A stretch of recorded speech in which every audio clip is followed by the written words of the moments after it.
Today's podcast comes from a recent event between Greg and I. So I'm sitting here with Greg, and It is? it is. Surprise. We are talking about what happened between the two of us recently when you said something. And I absolutely love these podcast conversations with you because they put you and I right into the realness of everyday life. Just because I'm a couples therapist, just because Greg lives with a psychologist does not mean we're exempt from having these real moments. And then I love when we have a moment and then it applies to the community and to our listeners because there's so much richness in that. And I remember having this and thought, okay, we have to take this one to the podcast. We need others to hear about this because you and I were learning through it. And I just know so many other people are going to learn alongside us.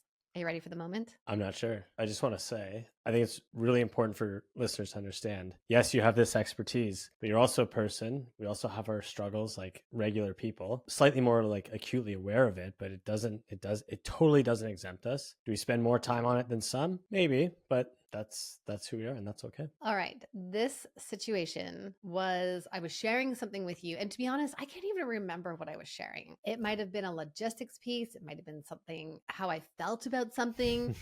And then you said, you're right.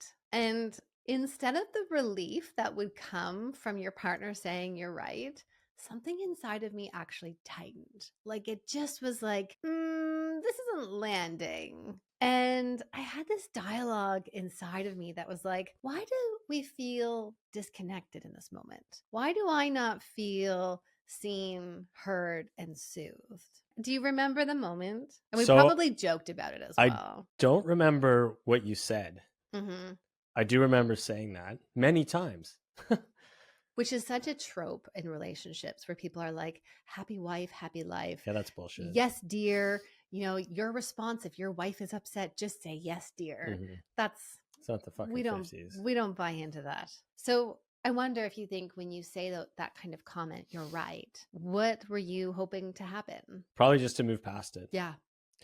Especially if it's maybe something uncomfortable. Just like, here's a positive affirmation to what you're saying. Mm-hmm. It's validation. I'm using air quotes for those people listening. You were trying to Let's get on to the next thing. Oh, yes. Maybe trying to control the outcome. So your intent really was to soothe, to validate, to move forward. But the impact was I felt dismissed. Placated or is it dismissed? Pardon me? Placated or dismissed? It was dismissed. I felt like you didn't understand where I was coming from, that, you know, the story in my head was that you weren't interested in understanding what the story was. Did you think I wasn't listening? I didn't think for a minute that you weren't listening. It felt more like you wanted to just end the conversation. That's what that comes up. So today, Greg and I are talking all about dismissiveness. And I want to emphasize isn't about not caring, but it's, I think, something much deeper than that. And it's tricky because when you go to that dismissive place, I go to the he doesn't care. And so I wanted to break this open and talk about what is happening here. Like, this is actually about overwhelm. This is about our nervous system. This is even about learned patterns. But I also then want to talk about the tools to move forward so that partners who find themselves in this position can try something different. So I polled my community and I want you, Greg, to give me your reactions. So here are the top 10 that my community shared are the responses from their partner where they feel dismissed. Okay. I haven't seen these. Number 1, don't you think you're being a little sensitive? Oh, that's so interesting. Because in preparing for this, I had listened to an excerpt from Jefferson Fisher, the car lawyer guy who's the communication expert. Yes, Jefferson was on the podcast. Oh, that's right. Sorry. And he flagged this one specifically, and he told you to pull out the word sense out of sensitive. I forget the specifics, but it was like his response to this, I'm totally derailing us, was the response is, I sense something isn't right for you, or maybe you should check that out. But so instead of you saying, don't you think you're being a little sensitive, that you should instead say, I'm sensing something is happening for you. Yeah. Or is that supposed to be my reply? I think it could be either. Right? Oh, that's interesting. Yeah. So that's so random. That was the first one because I. Sensitive is a trigger word for me. If you're going to say to me, you're being sensitive, that one will just fly me off the handle because I am sensitive. It's taken me a long time to accept and acknowledge that. Me too. Yeah, right. For both of us. Yeah. And we did grow up hearing that. I didn't grow up hearing it. I grew up feeling it, internalizing it. That might be different than your experience. I think so, because my internal experience wasn't that my emotions were wrong, but the external experience was that I was too sensitive. Mine was the opposite. I never heard it from my folks. Interesting. Yeah. Okay, number 2. Everything will be fine. Classic. It really is, eh? Like, hey, it's fine. It's pretty dismissive. If like when you actually sit and talk about the topic of dismissiveness, and then you hear this, like, yeah, it's pretty dismissive, and it's kind of like it's lazy. I'm picturing lazy. I'm picturing it like I'm at the airport and I forgot your passport, and you're like, everything will be fine. It's not fine. Yeah. All right, number 3. You're going to need to blank. You're going to have to blank. Be the bigger person. That sounds like a 90s parenting. Oh yeah, you're going to need to be the bigger person, or you're going to have to be the bigger person. Hey, don't you think? Ooh, yeah, it really puts you in a box by saying your feelings don't matter. You just need to step up. These are all partners' words, by the way. Right. They all 3 so far flavor from 90s parenting. Yeah, I think so. But not only that, it puts the onus back on you to do the right thing instead of the person who's dismissive to act differently. Ooh. Right? So I have to be the bigger person. I have to now do the right thing. That's backwards. I was thinking of it in a different example, but I really like that you added that there. You're going to have to be you're going to have to be the bigger person. Yeah. Okay. I get it. It is this kind of like flipping. It's on you. Yeah. It's like I'm flicking my finger. There you go. Bing, back to you. Okay. Number 4, I've been too busy, burned out. Feels like I'm not worth his time. So this is probably like, hey, love, I'd love to have a date night. I really miss you. I miss us. And then you get, I've been burnt out, or I'm too busy. Yeah, that seems a little contextual if this is in the couple's dynamic. Like, I don't know. Like, it's certainly dismissive, but it's not a trope like some of the other ones might be. This is my interpretation. It is. So right here, it's the I'm. So your partner comes to you and I think this is such a beautiful thing. I'm reading Super Communicators right now, by the way. And so I love their first question, which is, what kind of conversation are we having right here? Yeah. But then when I switch into the Gottman language, this is a bid for connection. I'm looking to connect with you. I'm reaching for you. And instead of your partner, so you reach for me, you say, I miss you. I'd love to spend time with you. And instead of me entering into your world, I like burn the bridge and say, I'm busy, right? Instead of me saying to you, it doesn't, and just here's the other thing too, just because someone misses you or needs something doesn't mean you have to give it to them instantly. That's not how relationships work. Anyways, okay. Interesting. Number 5, I'm tired too. Yeah, it's the one-upping or the comparison trap, I suppose. Right? The one-upping. This one reminds me of early postpartum and all of like thump, like going to the bus. Keep going. Number 6, it's not a big deal. Number 7, just don't worry about it. That's like not hearing someone or not being like the lack of ability to like empathize. Like, just don't worry about it. Well, it's easy for me to say. I think one of my friends and I were talking once about like, just don't be anxious about it. It's, well, sure, if I could not just be anxious and not have this normal emotion. Don't be scared skydiving. But don't you think I would have already not felt that way if I could just not? It is interesting though, because these common statements really show this quickness in them. I think they're probably quick. They have been repeated many times and people have probably heard them themselves. Okay, number 8, we will figure it out. Spoiler, we never do. That definitely came from a wife. 9, sorry, because it's rarely follow up with change. Oh yes, so that's the empty sorry. So you say, oh, love, I was thinking about the coffee mug scenario. Oh, the coffee mug. I asked you to put it away. And I've had to go around picking up 5 of your coffee mugs around the house. And you're like, sorry. But like, what's the change? How are we actually navigating this together? Number 10, don't you think this one showed up twice. Don't you think you're being a little sensitive? Whoa. I think it's pretty common. Yeah. I had it in my notes too. Did you? Not even seeing your list. Right. So a lot of it comes into these themes around minimizing, around this kind of platitudes slash reassurance. Like it's this fake reassurance. Yeah. I interpret a lot of it as reactivity. It's Mm. quick. Mm-hmm. It's like cutting. It's like, I'm going to deal with this, and then I'm out. Peace out. Mm-hmm. Mm-hmm. Let's talk about why people are so defensive. And I think there are Defensive or dismissive? sorry, well, dismissive is a defense. Right. I got distracted. The dog is at the door. I could Yeah. hear him wanting to push in because earlier he snuggled with me while I recorded. Okay, so why are people so dismissive? And this, I think, can be a really individual piece. This is not a one reason for all. It could be contextual, it could be relational. Has to be, doesn't it? Absolutely. Fuck. But I think, I think about the nervous system and what happens in our body. And that oftentimes this defensiveness and dismissiveness, because they go together as these kind of D's that hurt our relationship. There's deflection, dismissiveness, defensiveness, derailment, but it's a fight response. I'm coming at you and I'm fighting it off. Like, this is uncomfortable. I don't feel good. So I'm going to go into fight mode. But we also might go into flight mode, which is like, I want to get out of here. Yeah, that's what a lot of it feels like. Mm-hmm. To me, that's my interpretation. Your feeling of it, which is the quick, I'm out. The flight mode. Mm-hmm. The flight, yeah, because it's like there's something uncomfortable happening between us, and I don't want to stay in this, and so I need to kind of like say something and leave. That, I think that's what it was when you said you're right. It felt very much like oh, you're in, and then you're just leaving me here. Interesting. But then I also think too. So we think of what are the different states that the nervous system goes into. I talked about fight, flight, freeze, fawn. So freezing is also the like, sure, we can do that. Or sorry, it's like this like immobilization.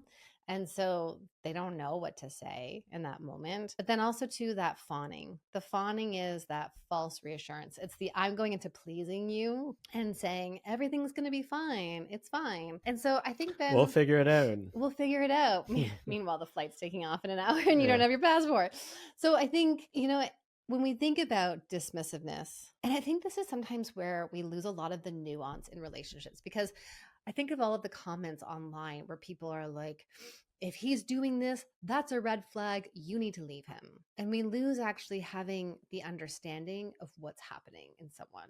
So while we don't want to keep dismissing our partners, I think it's important to be able to say, oh, this is something my partner's body and nervous system has learned to do in the face of connection. What do you think about that? Yeah, that makes a lot of sense. I think it's what you just said, though, that this is in the face of a lot of in the face of a opportunity for connection. I think, particularly speaking as a man, like a lot of like our reactions, we are not seeing these as opportunities for connection.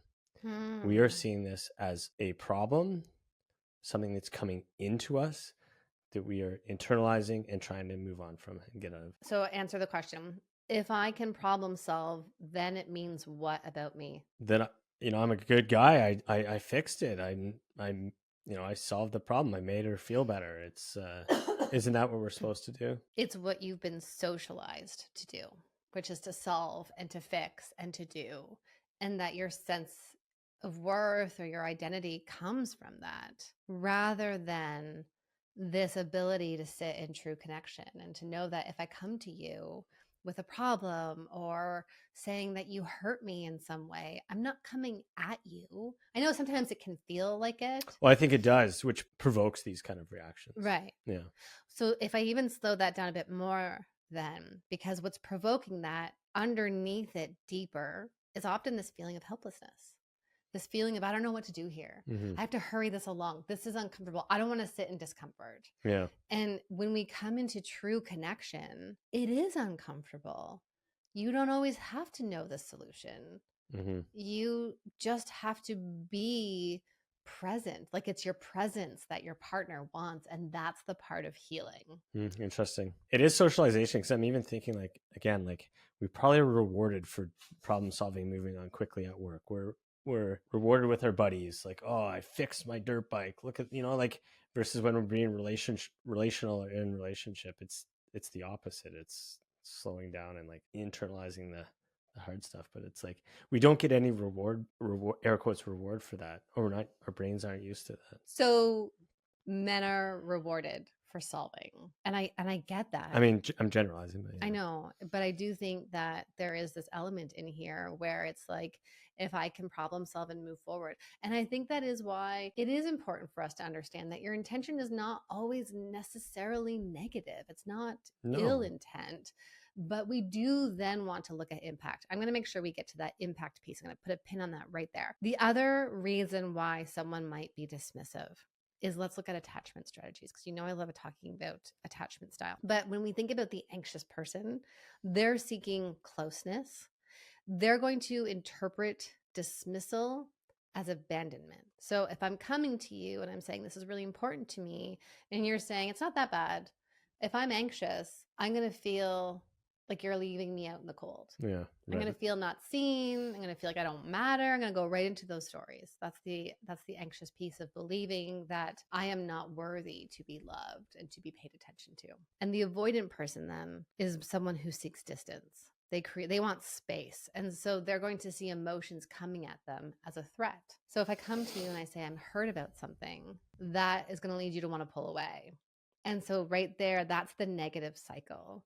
This is one of the lessons inside Be Connected, my relationship program, that I absolutely love, is my attachment strategies, because you go through it and you understand each attachment style, what you need to work on, and then also what your partner can work on to help support you. And then when you learn to go through your negative cycle inside the program, it just helps make so much sense for why you do the things you do in your relationship. I think what's also cool with Be Connected is, like, if you're stuck in your cycle, you can open up the app and ask your highly trained AI for a little help and a script to get out of that cycle. And it's trained on all your stuff. Yes, AI is what it is, but in the moment, this one is trained on me, though. That's right. Yeah. There's a connotation with it, but yeah, it's really cool. And it's well, like we're hearing at from your the fingertips. members. Yeah. The members, since we launched Dr. Tracy AI, the members are the ones saying to us, I got into the spiral with my partner, and then I asked this question, and then I was able to repair much faster and have a plan forward. Yeah, it's this like pattern breaker. Like, it's, you got like something to go to instead of just spiraling. Or getting some generic answer where ChatGPT is like, absolutely, you have a right to yell at your husband because you're so angry at him. Yes. the over validation of it. Yeah, this is not that. Anyways, the last piece around why people dismiss, I think there is this gender socialization. We've already touched on that, right? So we are, as women, socialized to attune, to emotionally track and connect in that space. And I just said this to a couple recently, because he's like, oh, I'm a man. And I didn't like that he said this, but he's like, oh, I'm a man, I'm stupid. I don't get this emotional stuff. I'm like, no. You have that inside of you, but you're just not trained and socialized to see it that way. So men are socialized to fix, move forward, move past. And we do need to look at those roles that we bring into relationships. And I think this is something that I had said to you recently, is the acceptance that I can turn to my best friend and she will sit in that dark hole with me and validate me in a way that is never before. But then when I come to you, you're just different. Yeah. And that's okay. I accept that, because your partner is not supposed to fulfill all of those roles. I was just thinking as you're talking about what's this like for female to female friendships. Yeah, it's different. It is. And when I think about that friend particularly, I remember even at some point saying to myself, save the good stuff for Greg, because it's easy to turn to the female friend who can validate me and get me so quickly. But then it's really quick to then turn to her first rather than coming to you. And I want to give you that good stuff first. Is that where females tend to get in trouble with friendships, when one is actually dismissive because it's somewhat atypical? I mean, I think in any relationship, dismissiveness would feel hurtful. That's fair. But that would speak to our expectations in a relationship in general, right? Are you expecting your female friend to offer that to you? But I do think there's this other piece too, where we look at, what did you experience growing up? Yeah. What was modeled? What was modeled to you? How did your parents respond to those hard moments growing up? Ask your partner that. Get curious about it. I mean, I would imagine, I'm a little older than maybe the average audience, but like a lot of 90s parenting was highly dismissive, and teachers too. I hate to say it. I don't want to paint a broad brush, but Oh, man, think of some of your experiences. And I can tell you exactly the one that rings true in my head, and I give it too much attention. Grade 7 gym teacher who said, you can still do gym even when you don't feel well. That lives rent free in my brain, and I hate that yeah, because that was 1997, and that's the time where nobody was learning to listen to their bodies, and we learned to just push through.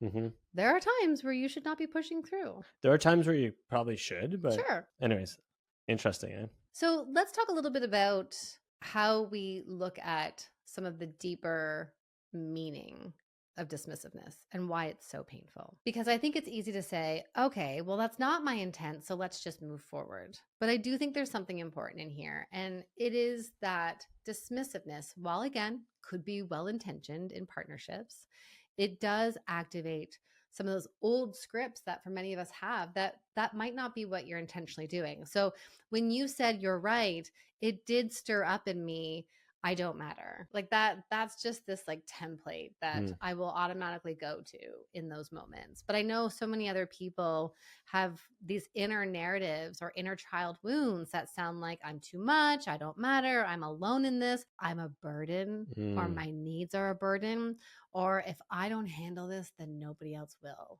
I'm being rejected, I am being abandoned. These are these old pieces of us that can show up in those moments. And oftentimes, if we're not aware of them, then we get reactive. And that's the moment where if you say you're right, we'll go back to the original example. You say you're right, and I don't feel heard and connected. My inner child starts to scream, saying, "You're all alone in this." Guess what I do when I feel alone? I go into my angry protest. Hmm. That is what, and that's what kids do. Kids do it when they feel alone, when you're not giving them their attention. Oh, yeah, watch this. I'll kick you. Yeah. Oh, kicking didn't work. I'm going to throw my toy at you. Then I'm going to run down and slam the door and write on the wall. So there's just these moments here, though, where our old inner child shows up and that becomes really painful. So I think there is something worth examining here of if your partner has dismissed you. So for all the people who sent in their responses, I'm so grateful for them. But let's also think about and do that right here as you're listening. Ask yourself, when my partner dismisses me, what's the old part that shows up for me? And you can go even a little bit deeper. How old am I in that position? How old Mm. am I in that part? What does that part need to feel safe and soothed? Because that's our inner work. So does that help them? My mind immediately goes to, so then how do they respond to that? Maybe we're going to get to that. Like, how do I then respond to you're right? Yeah. Yeah, right. We're going to get to that. Okay. No, Just jump the gun. but in that moment, because here's the thing, your partner will always mirror back old wounds. And your partner can be part of healing that. And at the same time, there is a moment for us to do some of the healing for ourselves. I've done a lot of my own inner child healing around the message of I'm too much and I'm too sensitive. I've hung out with that little 7, 8-year-old and just given her lots of love and telling her that's your superpower. And so then that story doesn't kick up and flare so much when these hard moments show up in a relationship, as they inevitably do. All right, let's talk about how couples can navigate dismissiveness. So I really want to first speak to what happens in the moment. We want to slow this down. And this could be either you or me, either partner. So the dismisser or the receiver or both?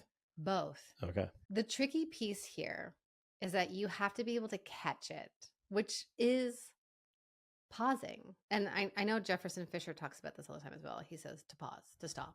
Yeah. And it's such a therapist intervention, but it really is slow it down. You could say something like, so if you feel dismissed by your partner, so your partner says, don't you think you're being a little too sensitive? Give yourself a beat and say, I think we're missing each other. Can we try again? And I think there's this other piece here for you that before those quick things come out, you're right. Don't you think you're being too sensitive? It's fine. Yeah.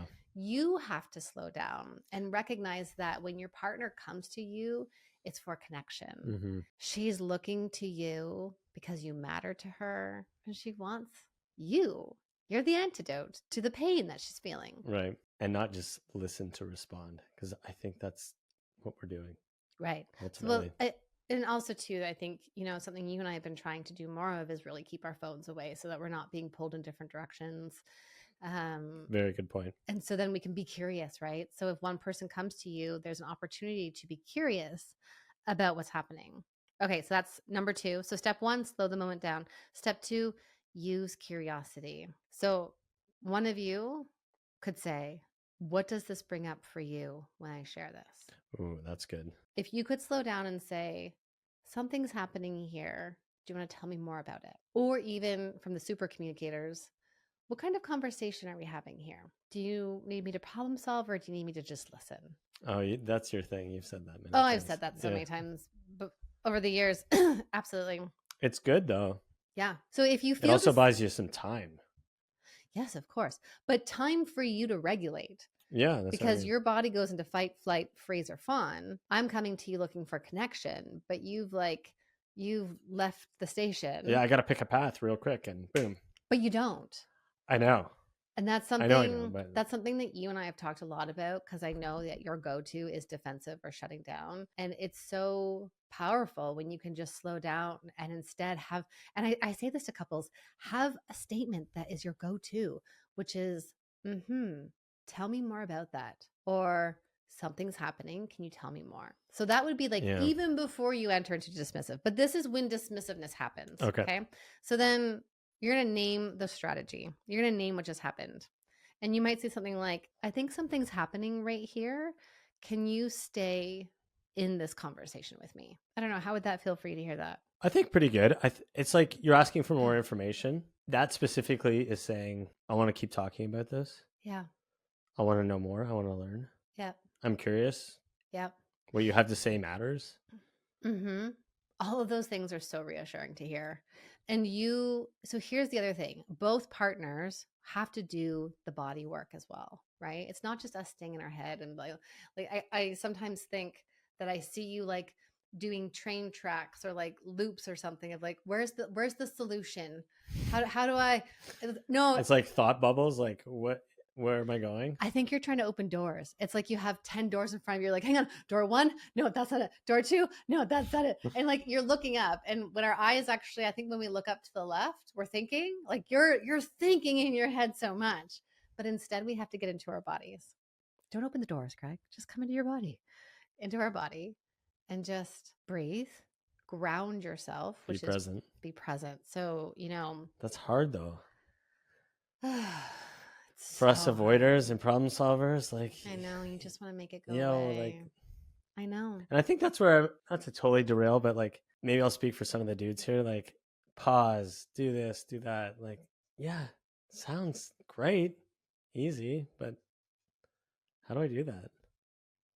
You breathe. You do all the body work you're talking about. You just breathe. Actually, I'll reference back to Chantel and Rain and how great their podcast episode was. Amazing.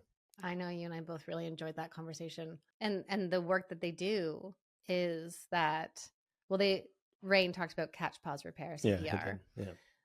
But it's also, they've done that heart to heart work where they put their hands on each other's heart, or they've done the staring into each other's eyes. Yeah, I've done it with my clients for years, and every client is like, oh no, this is awful.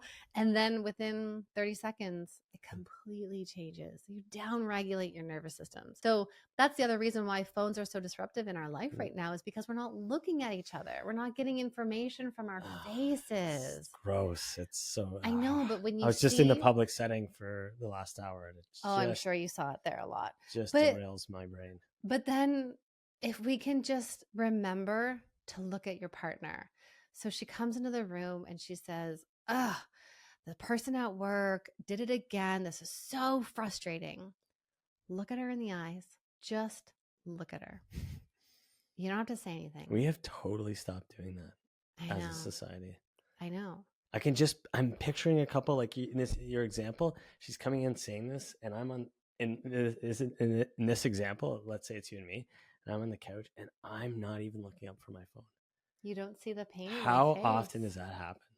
I'm sure the listeners are just nodding their head, going, "Yeah, we need to tackle phones." Another day. Okay. So listen, let's also then finish up with repairing in real time. Repairing is not, I'm sorry, and moving on. Repairing is understanding how you impact the other person, how it must have felt for them just to even hear that hurtful thing. But then also to say, I really do want to move forward with this. I really do want to understand what's happening for you. And so I also love this idea that, listen, in communication, we're not going to get it right all the time. Give yourself a mulligan. Yeah. You might get it wrong. Say, oh, okay, I can just see your face change right there. That didn't land well. Can I try again? Yeah. We've done that before. And Mm-hmm. also, you probably will have to have this conversation more than once, Mm-hmm. Yeah. right? It's going to happen again, Yeah. and you have to do it again. Like, Right. that's something. Right. So that came out The fast from me. consistency. Let me Yeah. try again. Right. And yes, you will have to have it over and over again. Okay. When we think about the things that we've talked about here, so I'm talking about slowing down the moment, using curiosity. So asking what's happening for either of you. You want to name what actually just happened between you two. Like, oh, I think something was just missed here. Like, I think that's meta communication and it's so powerful. And then being able to ground your body, connect with your partner, and then if you did dismiss them, repair. And remember this piece. When you make a mistake in your relationship and you own the impact, you are changing the entire dynamic between you and your partner. It is not you saying that you are a bad person and that you're never going to get it right and that you're such a failure in your partnership. It means I value our connection and I see that I matter to you. That's everything. I love having these real moments with you because they are constantly deepening my understanding of myself, but also of you and our relationship. And then I love bringing it to this community here. And I just want you to know that if dismissiveness is something that you've experienced in your relationship that shows up, this is not a red flag. You are not necessarily going to need to end your relationship, but instead it's repairable. And that great couples who are masters, that's the Gottman word. They talk about the master couples who are satisfied at long-term follow-up. They get stuck too. But what they've learned is they learned how to repair faster. And so all couples do not get taught how to navigate this stuff. We are constantly repeating what we learned and moving forward. Okay, I'm curious from our listeners, just thinking before we wrap up, where do you fall in the dismissiveness pattern? Are you the one dismissing? Are you the one feeling dismissed? And what do you wish your partner would know about you? So, this is an interesting question. What do you wish your partner would know about you in the moments where they give you that quick reply? All right. If you're looking for more support, be sure to check out my online relationship program, Be Connected. If you're looking for something to support you every single day for the next 30 days, grab my 30 Days to Us. It is one of my favorite challenges in this community because it's based on my pillars of a strong relationship. And each day you get one small thing to help you improve your connection. And if you are looking to tackle these types of conversations with your partner, be sure to download my 10 scripts on how to respond to your partner when they get defensive. That's one of my favorite and most downloaded freebies that I have. It is. I was looking at that today. And I It have literally that. is. I've got the link. Sorry, go ahead. Nope. And I have that in the show notes. One of my favorites. I hope people will get that one because just having, and I just said this earlier to someone, rehearsing scripts is helpful because in the moment when you feel triggered, it's not going to help me to do, and I'm sure I've done this with you. Oh, there you go again. You're always dismissing me. Like that's not helpful. But if I can rehearse a statement of how to respond to you, then it is going to completely change the cycle. And it might not at first, but it's going to change it for how you feel. All right. Anything to add? Well, I just think with the scripts too, it's like, oh, a script, like I don't talk like that. Yes, you will instinctively put your own language on it, but the core theme will work. Yeah. So grab it. It's free. Amazing. All right. Thank you for having this conversation with me. And thank you for clicking play and joining us on the podcast today. If anything resonated for you, I would love for you to share this with someone that you love and care about. And until next time, take good care of you. Remember, this podcast episode is for educational purposes only and does not substitute for the care from a licensed mental health care provider. Until next time.